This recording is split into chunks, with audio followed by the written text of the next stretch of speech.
कि हम आपको ये बताएं कि जो तुम अचीव कर लोगे वो फाइनल नहीं है। बहुत बड़ी बात बोल रहा हूं मैं, जो तुम कर लोगे वो फाइनल नहीं है कि तुम्हारी आईआईटी में सिलेक्शन हो गया या तुम्हारा नीट में सिलेक्शन हो गया, एम्स जिंदगी खराब हो जाएगी, अगर हमें नीट नहीं मिलेगा तो हमारी जिंदगी खराब हो जाएगी। अरे तो आईआईटी बन के भी कौन से तीर उखाड़ लोगे? आईआईटी में पढ़ोगे वहां इतना आसान नहीं है जितना तुमको बेवकूफ बनाया जाता है कोचिंग वाले, जो तुमको बेवकूफ बनाते हैं। मैं तो सही बता रहा हूँ, सच बोल रहा हूँ मैं आपसे। जो आईआईटी और नीट वाले समझते हैं ना, एक्चुअली क्या है, तुम लोग 12वीं क्लास के बच्चे हो और तो तुम लोग बहुत जल्दी जो है खेल कर देते हो जीवन में। बहुत अच्छी बात है कि आप किसी एम के लिए लड़ रहे हो, मैं इसमें आपको बिल्कुल मना नहीं कर रहा कि आप अपना एक एम सेलेक्ट करते हो। भाई किसी का एम होता है कि आज दौड़ेंगे, तो उसको तुम कमजोर थोड़ी समझ लोगे। किसी का एम होता है कि आज हमें आज ये करना है, कमजोर थोड़ी हो आप। लेकिन एक्चुअल में जो जिस चीज के लिए आप लड़ रहे हो वो सब कुछ नहीं है, सही बात है ये। लेकिन आपको ऐसा दिखाया जाता है कि यही सब कुछ होता, और मैं इंजीनियर होता तो मुझे ये सब नहीं पता होता। मैं आपसे एकदम सही चीज शेयर कर रहा हूं। मेरे घर में 3 आईआईटी में है, एक आईआईटी कानपुर, 2 आईआईटी खड़गपुर मेरे घर में, मेरे भाई। तो मुझे पता है ना कि उनकी सोच क्या है और वो क्या करते हैं और क्या उनका मेरे लिए सोचना है और मेरा उनके लिए क्या सोचना है। तो मैं आपसे वो एक्सपीरियंस शेयर करना चाह रहा हूं। आप समझ नहीं रहे उस चीज को, वो अलग बात है। आप उसको मजाक में ले लो, लेकिन मैं सच में शेयर करना चाह रहा हूं। ऐसा नहीं है कि तुम्हारी अच्छी रैंक आ जाएगी और तुम फर्स्ट ईयर में जाके एकदम जो है जय जयकार होने लगेगी। कोई नहीं पूछेगा भाई कॉलेज में जाके तुमसे। ध्यान रखना, तुम्हारी AIR 1 आ जाए चाहे AIR 10 आ जाए, अच्छी बात है, मैं इसको सपोर्ट करता हूं कि आपका एम है। क्यों? आप उस चीज को अचीव करना चाहते हो तो करो, उसके लिए तुम एफर्ट लगाओगे, सीखोगे कुछ। लेकिन वो परम सत्य नहीं है। जो मेरी डिफरेंस समझना बात को, कई लोग इसका बहुत गलत मतलब भी निकाल सकते हैं, मैं ये बात जानता हूं। कई लोग इसका गलत मतलब भी निकाल सकते हैं कि सर आप तो हमें डिमोटिवेट कर रहे हो। मैं डिमोटिवेट नहीं कर रहा हूं, मैं आपसे ये कहना चाह रहा हूं कि आप अगर जेई हो या नीट हो, आपको कोई चीज, आप उसके लिए बहुत मेहनत कर रहे हो और आपको वो चीज मिलनी चाहिए, लेकिन किसी कारणवश नहीं मिलेगी तो इतना, इसका मतलब ये नहीं है कि वो सब कुछ था। मैं आपको ये समझाना चाह रहा हूं, मिलेगी बहुत बढ़िया, हम भी ताली बजाएंगे, आप भी ताली बजाना अपने लिए कि भाई चलो हमने कुछ किया जीवन में, अच्छी बात है। लेकिन वो परम सत्य नहीं है। जो सत्य कॉलेज के बाद होता है वो एक्चुअल परम सत्य है, और उस लेवल पे अभी तुम लोग नहीं पहुंचे हो, और तुम वहां नहीं पहुंचे इसलिए तुम लोगों को बेवकूफ बना लिया जाता है। ये बात समझना बात को। आपके घर में कोई भाई हो या बहन हो जो कहीं इंजीनियरिंग कॉलेज में पढ़ रही हो या मेडिकल कॉलेज में पढ़ रही हो, उनसे पूछना, ये मेरे शब्द नहीं है, मुझे नहीं पता कि आपका भाई या आपकी बहन किस कॉलेज में पढ़ रहे हैं, लेकिन उनसे पूछना कि उस कॉलेज का जो टॉपर होता है और उस कॉलेज में जो लास्ट रैंकर होता है वो बराबर हो जाते हैं। मेरी ब्रांच में 432 रैंक में जिसने ओपन किया था, उसका लास्ट तक आते आते प्लेसमेंट ही नहीं हुआ भाई। अब आप ये समझ लो, इसका मतलब ये नहीं है कि तुम्हारी रैंक आ जाएगी तो तुम बेस्ट हो गए। आए, अच्छी बात है, हम भी अप्रिशिएट करेंगे कि भाई यार हमारा पढ़ा हुआ बच्चा निकला। लेकिन कॉलेज में जिस दिन तुम कदम रख लेते हो, कॉलेज के दरवाजे पे जिस दिन कदम रख के तुम रजिस्ट्रेशन करवा लेते हो ना अपना, उस दिन सब बराबर होते हैं। ये तुम्हें कोई नहीं बताएगा, तुमको बस जय जयकार करवाने की आदत है ना कि हमारा जो है रैंक आ गया। अरे भाई 12वीं क्लास में हो तुम, अभी बहुत बड़े नहीं हुए हो, जीवन में बहुत बार गिरोगे और वहां से जो तुम उठोगे ना वो बहुत ऊपर जाओगे। फिर तुम्हें कोई नहीं रोक पाएगा। तुम सोचते ना 10वीं का प्यार हमारे तो ब्रेकअप हो गया और ये हो गया वो हो गया, हम तो 10वीं में हमारे 78 आ गए, हमारे तो 90% आए। ये कुछ नहीं है भाई। कॉलेज में जाने के बाद जब जो संघर्ष होगा, कॉलेज में जो 4 साल तुम्हारे निकलेंगे, नौकरी लगेगी नहीं लगेगी, बहुत सारी चीजें होंगी, क्या करोगे फिर? बहुत बार गिरोगे, लेकिन उसके बाद जो उठेगा ना, वही जो इतिहास में लाइनें लिखी जाती ना, वही लिखता है। समझ रहे हो बात को?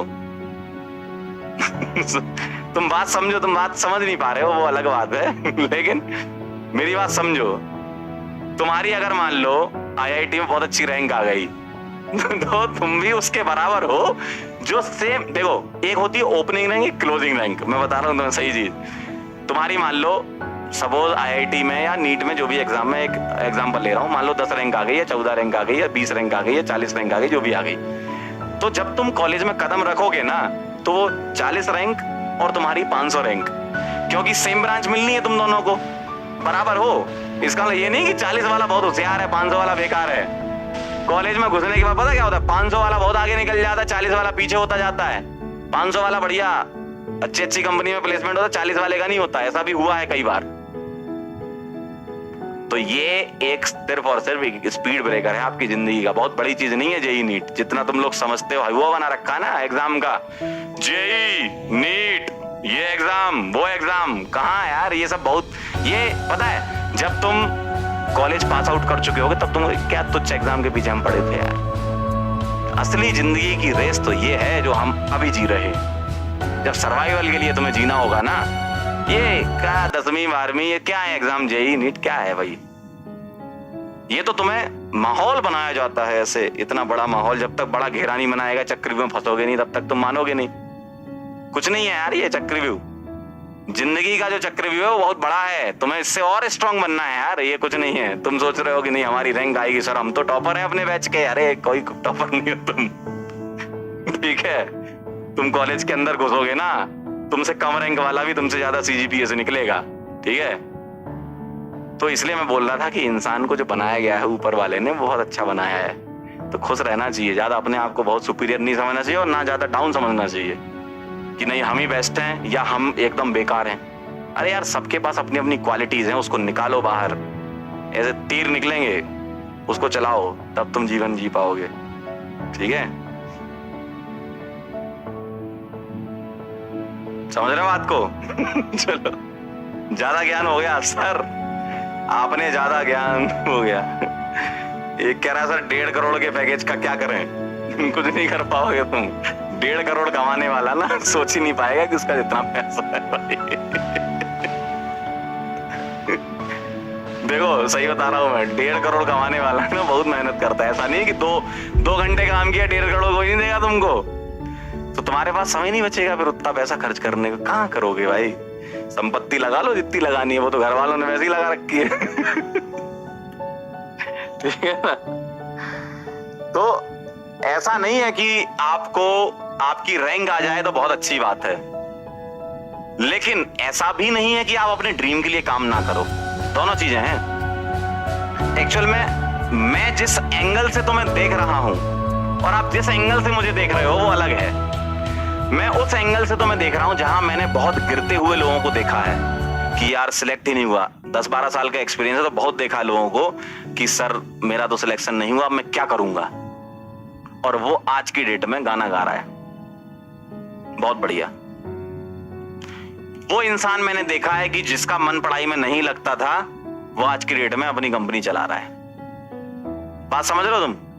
मतलब ऐसे लोग देखे और ऐसे भी देखे हैं भैया कि जिनका बहुत बढ़िया रैंक था कॉलेज में, अच्छा कर रहे हैं, नो डाउट अच्छा कर रहे हैं, लेकिन जिस लेवल का हम लोग सोचते थे उस लेवल पे जाना चाहिए था उस लेवल तक नहीं पहुंच पाए। तो ऐसा नहीं है कि एक पैरामीटर है कि कक्षा 12वीं में तुम पढ़ोगे तुम्हारा जेई नीट हो जाएगा तो तुम जीवन में सक्सेसफुल हो गए। ये भाई साहब बहुत बड़ी चीज है जो मैं आज बोल रहा हूं और जो आप भी समझो।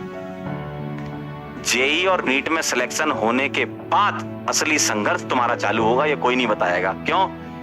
याद करो तुम्हारे घर वाले तुमसे क्या बोलते थे, बस 8वीं कर लो मजा ही मजा है, बस 10वीं कर लो मजा ही मजा है, बस 12वीं कर लो मजा ही मजा है, बस बीटेक कर लो मजा ही मजा है, बस डॉक्टर बन जाओ मजा ही मजा है। तो मजा कब आएगा भाई जीवन में? तो ये तो हमें सर्च करना है ना।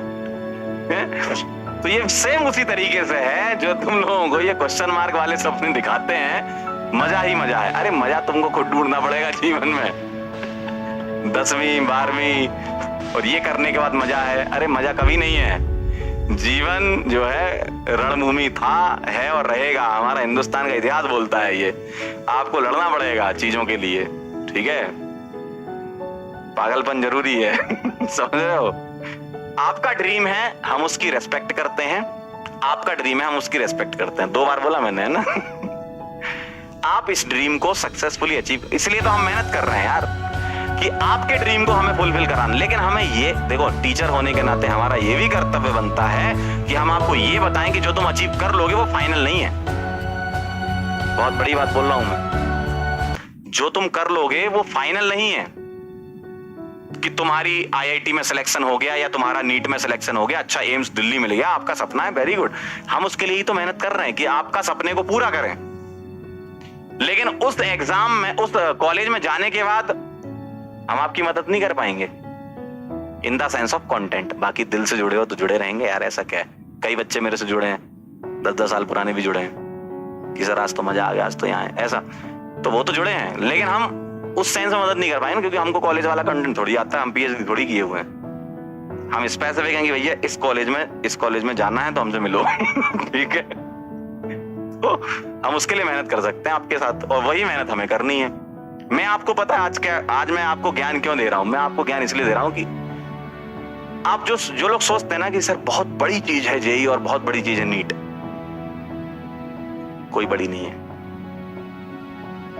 बहुत बड़ा पहाड़ अभी बचा है। देखो एक्चुअल में क्या है, माहौल बना रहे हो तो बता देते। देखो अभी तुम्हारी जिंदगी का, ओ भाई तुम्हें पता क्या लग रहा है, तुम्हें ये लग रहा है कि बस ये पहाड़ है मेरी जिंदगी का। अभी तुम्हें ये दूसरा तो देखा ही नहीं, तुम अभी यहां खड़े हो, तुम ये सोच रहे हो कि बस ये है फाइनल। तुम्हें पता नहीं है ये क्यों, क्योंकि तुम अभी यहां पहुंचे ही नहीं हो, तुमको दिख ही नहीं रहा बड़ा पहाड़। तुम यहां तक पहुंचे हो अभी, अब तुम यहां पहुंच जाओगे ना, उसके बाद समझ में आएगा कि जिंदगी में बहुत बड़ी टेंशन है, संघर्ष करना होगा और जिंदगी में हमेशा पॉजिटिविटी बनाए रखना होगा। हर कदम पे आपको 10 लोग मिलेंगे जो मना करेंगे कि नहीं ऐसा नहीं हो सकता, बस आप वहां पे जीत जाओ तो बस नाम हो जाएगा आपका, है ना समझ रहे हो, 2 स्टेप रिएक्शन कह रहे हैं। अभी आप जिस पहाड़ को चढ़ रहे हो वो कुछ भी नहीं है, वो आप कर सकते हो, मेहनत करो बस कर लोगे। असली पहाड़ पता क्या होता है, जब किसी से आप, अभी पता क्या हो रहा है आपके साथ जिंदगी में, आप बस पढ़ रहे हो, घर वाले आपसे एक काम नहीं कराते, बात सही है, घर वाले आपको बाहर कमाने के लिए नहीं भेजते, बात सही है, घर वाले आपको बोलते हैं बेटा बैठो और पढ़ो, और तुमको ये पहाड़ लग रहा है बहुत ऊंचा है। जब तुम दूसरे के यहां काम करोगे या अपनी कंपनी भी खोलोगे या कुछ अपने लिए बड़ा करोगे तो वो पहाड़ बहुत बड़ा होता है। अभी तो तुम्हें क्या है भाई, एकदम बैठे हो मस्त। अभी भी मैं देख रहा हूँ कई लोगों को, मतलब मैं मन की आंखों से देख सकता हूँ, बैठे हैं आराम से, किसी के यहाँ तो एसी चल रहा होगा, किसी के यहाँ पंखा चल रहा होगा, आराम से बैठे हैं, घर वाले मम्मी तैयार हैं एकदम खाना लेके कि आज बेटा बस अभी पढ़ रहा है, खाना खाने आ जाएगा। इतना रिलैक्स दे रहे हैं घर वाले तुम्हें, तो ये पहाड़ इतना बड़ा थोड़ी हो सकता है यार। जब तुम घर के बाहर निकलोगे और किसी दूसरे इंसान के यहाँ जाओगे कि सर हमें नौकरी चाहिए, या आप अपनी कंपनी भी खोलोगे तो उसमें भी आपको बहुत मेहनत लगेगी। ऐसे कंपनी खड़ा करना कोई आसान काम नहीं होता। जो लोग बता देते हैं ना कंपनी खोलो, इतना ऐसा नहीं होता भाई लोग बोल तो आसानी से देते हैं अपना बिजनेस डालो, अरे डालो क्या भाई, उसके लिए मेहनत लगेगी बहुत। तो वो मेहनत जो करता है उसी का बिजनेस होता है, तो उसमें भी आपको मेहनत लगेगी। या आप जो भी काम करते हो अपने लिए कुछ करोगे ना, अभी आप अपने लिए कुछ भी नहीं कर रहे हो, अभी आप अपने लिए कुछ भी नहीं कर रहे हो तो आप गलत फहमी में हो बहुत। ये बहुत छोटा पहाड़ है, बहुत बड़ा पहाड़ अभी चढ़ना बाकी है जब खुद के लिए काम करोगे। ठीक है, कुछ भी करो, भले ही तुम सिंगर बनो, डांसर बनो, तुम टीचर बनो, तुम किसी आईटी कंपनी में जाओ या तुम कोई रिसर्च में जाओ, वो जो मेहनत की मतलब बहुत खतरनाक मेहनत होती है वहां पर, वो लेवल आप अचीव कर लो तो बहुत बड़ी बात है। समझ रहे हो बात को?